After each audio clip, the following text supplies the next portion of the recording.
Let me start by saying I've fished alone hundreds of times. Deep woods, forgotten lakes, middle of the night, never really scared me. Nature doesn't want to hurt you. People, though, that's different. This happened in 2021. I was 29. Back then, fishing was my escape. I'd take my old pickup out to the middle of nowhere, shut off my phone, and just cast for hours. One of my favorite spots was this place locals call Dead Lake. Not its real name, obviously. It's this ugly, tucked-away body of water in northern Michigan. No marked trails, no campsites, just a gravel pull-off, a half-mile walk through brush, and then you're there. Why'd I fish there? Because no one else did. The place creeped people out. Not haunted or anything, it just had a vibe. Trees grew too close to the water. No birds, no bugs even. Sometimes you could fish there for 6 hours and not see or hear anything move. I loved it. So in late September, I decided to take my buddy Mike with me. He was new to fishing and wanted to get into the real outdoors, as he put it. I warned him Dead Lake wasn't for everyone, but he was all for it. We left at around 3:45 a.m. That's early, but serious fishing always starts before sunup. We reached the lake by about 4:45. The sky was still pitch black, our breath fogged in front of our headlamps. Everything smelled damp, like pine needles and old mud. We found a good spot on the shore and cast out. Nothing bit, which didn't surprise me. I told Mike, Dead Lake wakes up slow. He didn't laugh, he looked nervous, but didn't say anything. Around 6:15, just as the horizon turned gray, Mike whispered, "You see that?" Across the lake, maybe 150, 200 feet out, there was someone standing in the water. Not on a dock, not in a boat, in the water, waist deep, just standing still, facing the opposite bank. I squinted and could barely make out the shape. The figure didn't move, didn't splash, didn't even sway.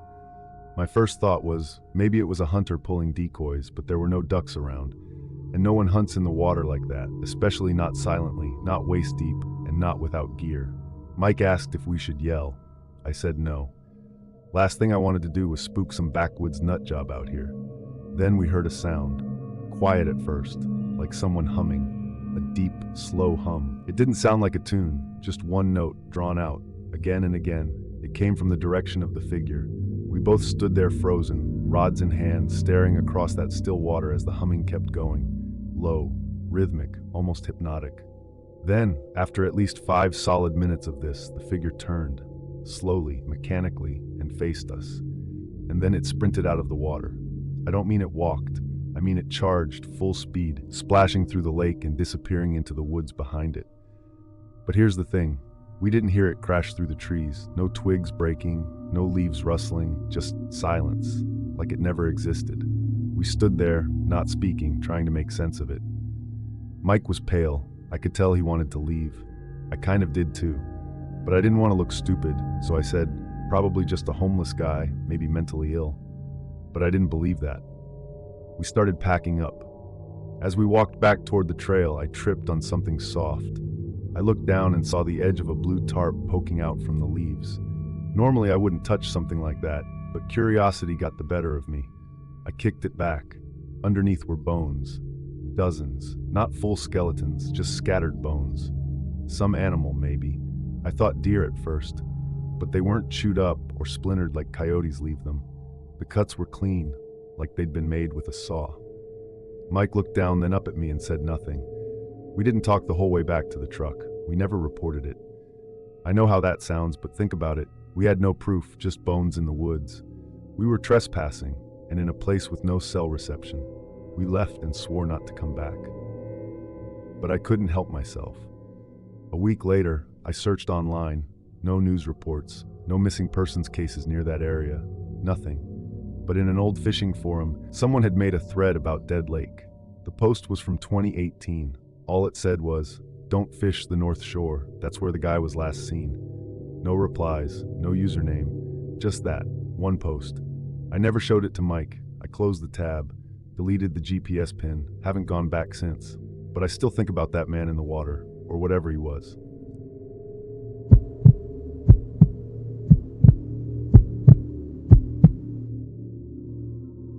I live in northern Georgia, about 20 minutes from the Tennessee border. We've got miles of backwood rivers around here, mostly shallow, winding things, with more trees than people around them. perfect for catfish and carp if you know what you're doing. I used to fish these rivers at night. It's quieter, cooler, and the big cats come up to feed. One river in particular, the Chestatee, was my go-to.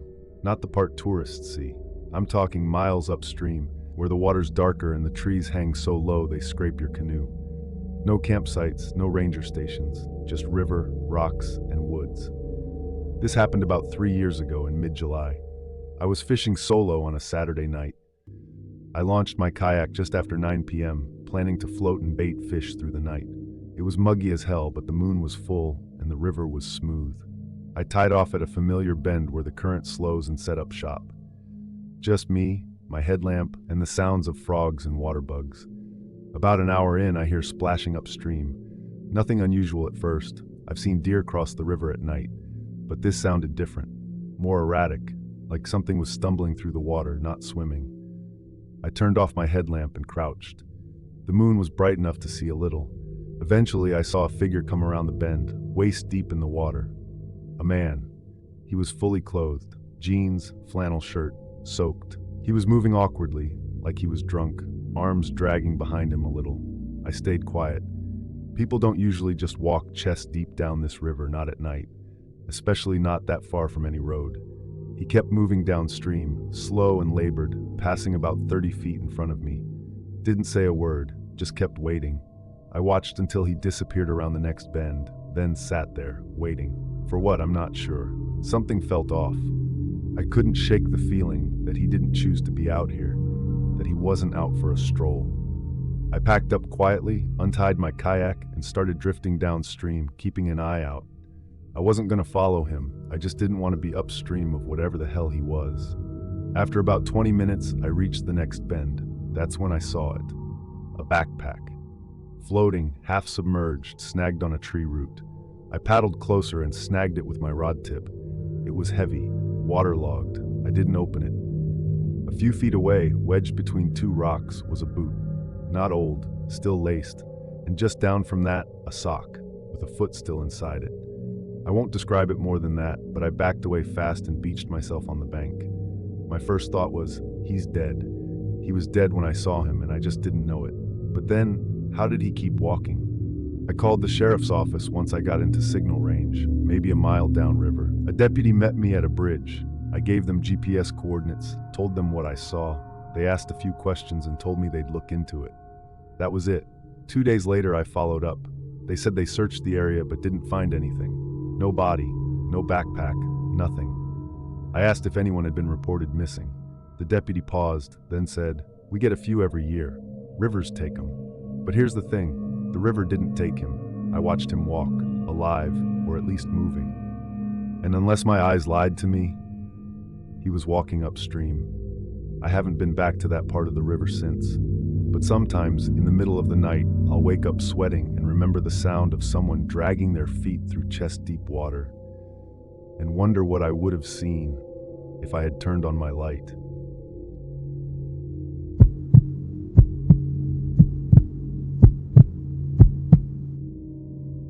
I used to fish on the Oregon coast, rock fishing mostly, black sea bass, lingcod, off the cliffs where the ocean pounds the shoreline like it's trying to take the whole land with it.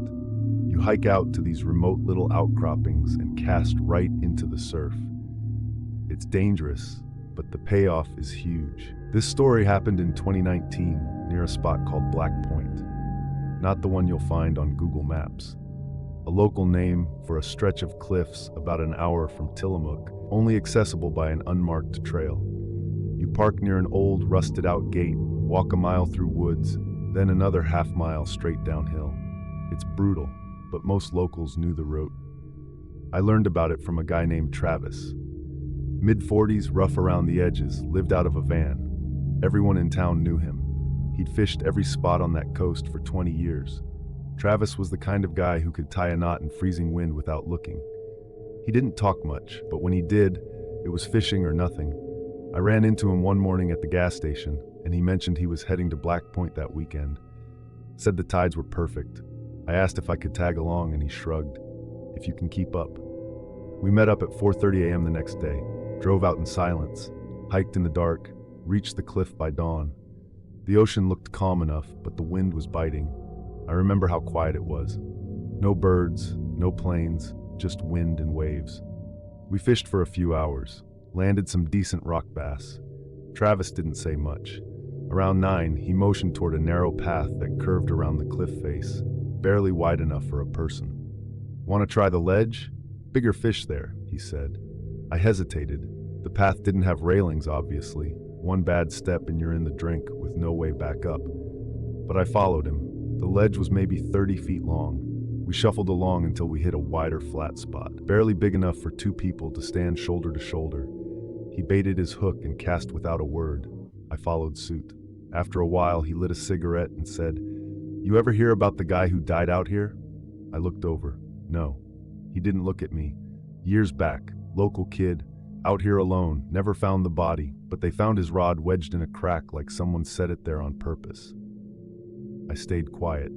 Then he added, "They say sometimes if you're quiet, you can still hear the drag screaming, like he's hooked into something down there, all this time later." It was a weird thing to say, especially in Travis's flat, deadpan voice. I laughed awkwardly, but he didn't even smirk. A few minutes later, I felt my line tug hard. I reeled up a solid lingcod, probably 5 pounds. Travis looked over, nodded once, and said, "Not bad." Then, just as I turned to set the fish down, I heard something snap. Not a fishing line. Something louder, like a boot slipping on wet rock. I spun around. Travis was gone. Just gone. No splash, no scream, no sound at all. Just an empty ledge where he'd been standing. At first I thought maybe he crouched or shifted positions, but I looked down, and I saw nothing but ocean. I shouted his name for 20 minutes. Nothing. I tried to climb down to look, but nearly slipped myself. I had no signal on my phone. I hiked out, called the sheriff. They sent a boat and chopper out the next day. They found nothing, not even his rod. His van was still at the trailhead. I told them everything. They took notes, said they'd follow up. They didn't. No obituary, no missing person bulletin. It was like Travis had never existed outside of that ledge. I asked around town after. People shrugged. "That van guy? Yeah, he'd disappear for weeks. He'll turn up." But he never did. Sometimes I wonder if that story he told about the kid with the missing body wasn't really about someone else. Sometimes I think he brought me out there so I'd see it. And now I don't fish cliffs anymore, because every time I hear a reel start screaming in the silence, I'm not sure who it belongs to.